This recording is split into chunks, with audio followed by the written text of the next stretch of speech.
আপনার এই জায়গায় এসে কেমন লাগছে ভাই? প্রিয় গায়েস, আমি এনামুল হক বিজয়। বাংলাদেশ সবাই মোটামুটি চিনেন।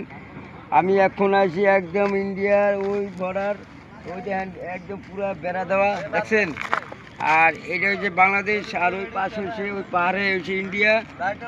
আমার এখানে আইসা অনেক ভালো লাগছে, অনেক আনন্দ লাগছে। আপনি এখানে আপনারা আসবেন প্রিয় গায়েস, আইসা খুব আনন্দ পাবেন।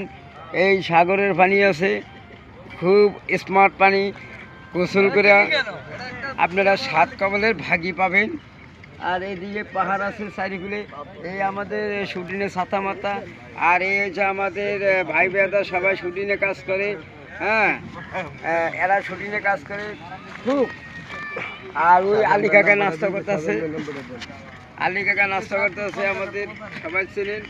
আপনারা অবশ্যই আমার চ্যানেলে দেখবেন। আমার চ্যানেলের নাম হচ্ছে বাংলাদেশ চলচ্চিত্র এনামুল হক বিজয়। আর আর কয়েকদিন পরে আমার একটা ইন্টারভিউ দেবে সময় চ্যানেলে, সবাই দেখবেন, বেশি বেশি করে শেয়ার করবেন। বাংলাদেশ চলচ্চিত্র সহকারী ব্যবস্থাপক সাংবাদিকতা এনামুল হক বিজয়। ভালো থাকেন, সুস্থ থাকেন, আল্লাহ হাফেজ। তুই কেমন হয়েছে ইন্টারভিউটা ভাই?